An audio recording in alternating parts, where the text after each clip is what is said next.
संजीवनी अस्पताल बाल एवं शिशु रोग, general surgery, plastic surgery, neuro surgery, नेत्र रोग, फिजियोथेरेपी, स्त्री एवं प्रसूति रोग, हृदय एवं शुगर रोग, हड्डी एवं जोड़ रोग, कार्डियोलॉजी, दंत रोग, इमरजेंसी चिकित्सक सुविधाओं में एक भरोसेमंद नाम है। नमस्कार, मैं हूं प्रमोद और आप देखना शुरू कर चुके हैं DiSadkanaमा.com। जैसा कि आप सब लोग जानते हैं कि आदमपुर में उपचुनाव चल रहा है और इस उपचुनाव को लेकर के अलग अलग राजनीतिक पार्टियों ने अपनी पूरी ताकत झोंक दी है चुनावी प्रचार में। इस वक्त हमारे साथ कृषि मंत्री हैं JP दलाल और इस चुनाव के प्रभारी भी हैं।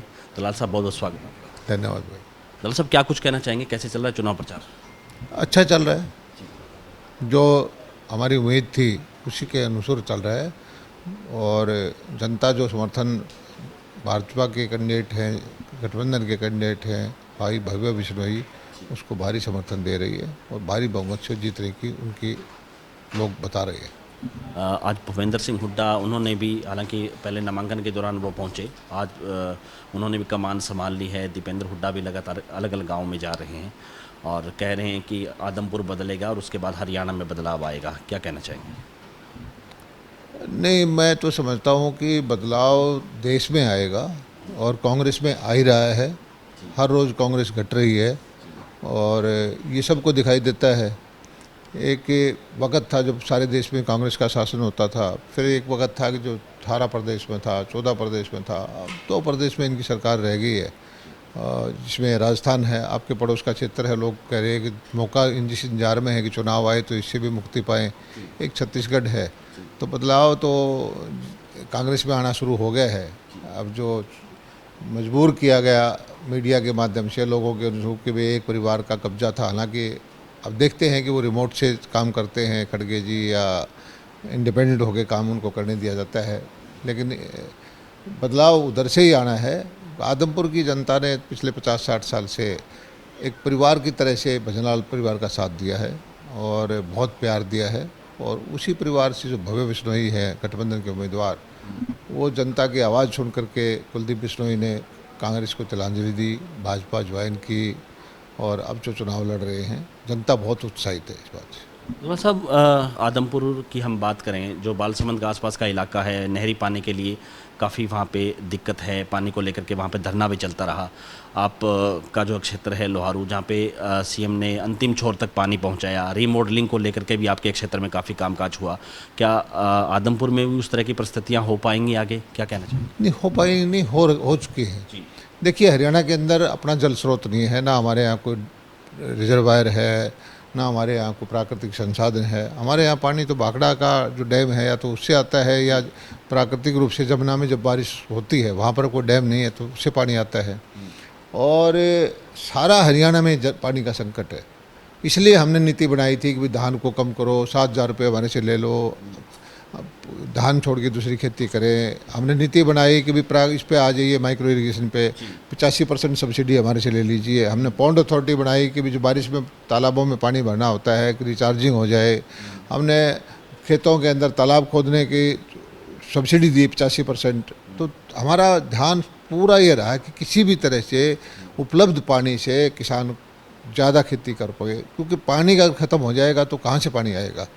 और दूसरा ये है कि फिर हमने सबसे ज़्यादा बजट, आप देखिए पिछले साल का बजट, उससे पहले का बजट, सबसे ज़्यादा बजट किसी का बिगड़ा है तो नहरों का बढ़ाया है। हमारे नहरों की रिमॉडलिंग शुरू की। अब दक्षिण हरियाणा के अंदर हमने ये कोशिश की मुख्यमंत्री जी ने कि नहरों की कैपेसिटी बढ़ाई जाए और जब जमुना में 3-4 महीने पानी रहता है जो वेस्ट चला जाता था, तो उस पानी को भी यहाँ हमारे दक्षिण हरियाणा में लेके जाए। वहाँ से रेवाड़ी से लेकर यहाँ तक टेलों पर पानी पहुँचाने की योजना बनाई। उसका परिणाम आप जाके बालसमंद गांव में चेक कर लीजिए, पिछले 5 महीने से लगातार नहर चल रही है। मेरे सिवानी में भी चल रही हैं, उधर महेंद्रगढ़ में भी चल रही हैं, रेवाड़ी में भी चल रही हैं। तो इसके दक्षिण हरियाणा के किसान बहुत खुश हैं और जितना किसान हितैषी फैसले हरियाणा सरकार ने लिए हैं, चाहे वो भाव देने की बात हो, आज किसान को अच्छा भाव है, कपास का अच्छा भाव रहा है, सरसों का पीछे, और बाजरे के भी 2300-2350 के हिसाब से लगाकर भावांतर भरपाई के हमने 450 रुपये के पैसे दिए। आदमपुर हल्के के अंदर 100 करोड़ रुपया बीमे का दिया, 50-60 करोड़ रुपये इसका आया पड़ा है हिसार में खराबे का। हर चीज़ में किसानों के हित में सबसे ज़्यादा फसलें हम खरीदते हैं। आदमपुर बॉर्डर का इलाका है और अपने रिश्तेदारियाँ सारी राजस्थान में है। हमारे यहाँ साल में बिजली का बिल 2,500 रुपये, ट्यूबवेल का 1.5 लाख रुपए की बिजली लगती है। राजस्थान में बिजली का बिल है 30,000 रुपये। राजस्थान में ना खाद मिलती है, ना मंडी चलती है, ना फसल खरीदी जाती है। तो लोग ये सब देखते हैं। राजस्थान पड़ोसी क्षेत्र के उनके रिश्तेदार वो कहते हैं कि हमें हरियाणा में मिला लो। हरियाणा एक किसान हितैषी प्रदेश है, किसानों के हक में फैसले लेते हैं।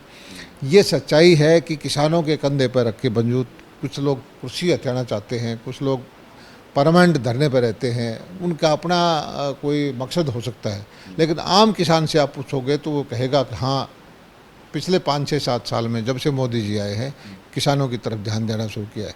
2-2 हज़ार रुपये करके भी किसानों को पैसा जो है 2 लाख करोड़ रुपये किसानों को डल चुका है। खाद के भाव जो है पिछले 7-8 साल से वही मेंटेन कर रखे हैं। फसलों के भाव हर साल बढ़ाए जा रहे हैं।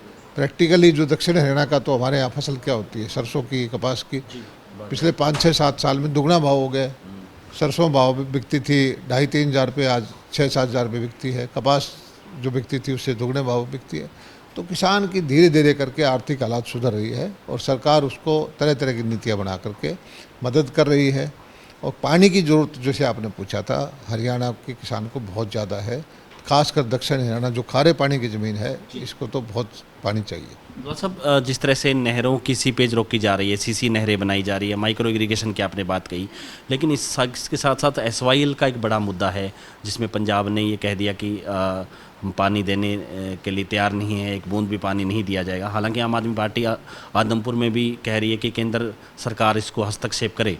लेकिन आपको क्या लगता है कि जिस तरह से पहले भूपेंद्र हुड्डा ने कहा कि सरकार को कंटेम्प्ट टू कोर्ट करना चाहिए, चूँकि सुप्रीम कोर्ट का फैसला हरियाणा के हक में आ चुका है, लगता है आपको? देखिए, जब केजरीवाल जी की सरकार पंजाब में आई तो मुझे भी उम्मीद हुई थी कि अब हरियाणा के किसान को कोई फ़ायदा होगा, क्योंकि केजरीवाल जी सिवानी के रहने वाले, हिसार में पढ़ाई की, दक्षिण हरियाणा की सारी समस्याओं से अवगत थे। उनको पता था कि यहाँ पानी की क्या हालत है, पीने का पानी भी नहीं है और पानी वहाँ से आना था पंजाब से, तो तुरंत नहर का निर्माण कराने की उम्मीद थी। लेकिन जिस तरह से उन्होंने अपना आमतौर पर जो वो बातों को घुमाते हैं, कह दिया कि हमारे पास एक बूंद भी पानी नहीं है हरियाणा को देने के लिए, तो हरियाणा का किसान बहुत आक्रोशित है।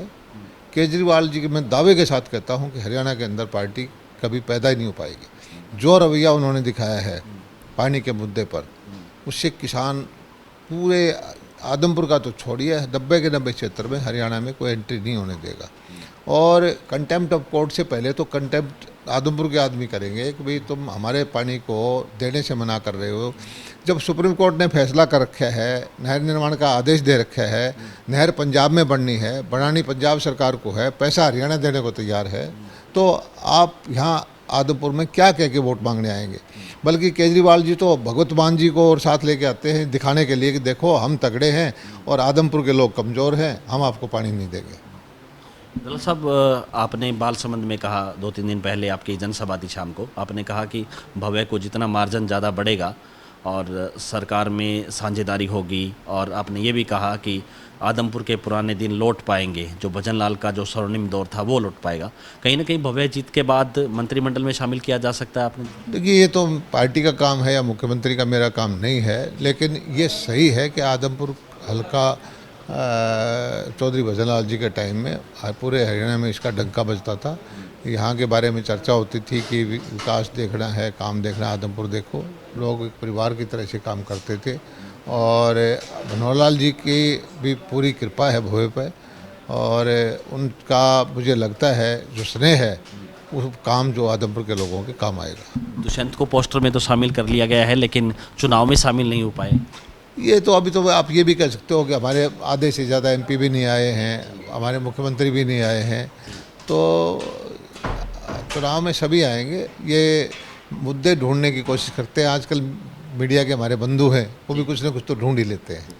धन्यवाद। तो ये थे हमारे साथ जयप्रकाश दलाल। लगातार हमारे साथ बने रहिए और इस वीडियो को आप ज़्यादा से ज़्यादा शेयर जरूर कर दीजिए। कमेंट सेक्शन में आप अपनी राय जरूर दीजिए कि इस वीडियो को लेकर के आप क्या सोचते हैं। बहुत बहुत शुक्रिया।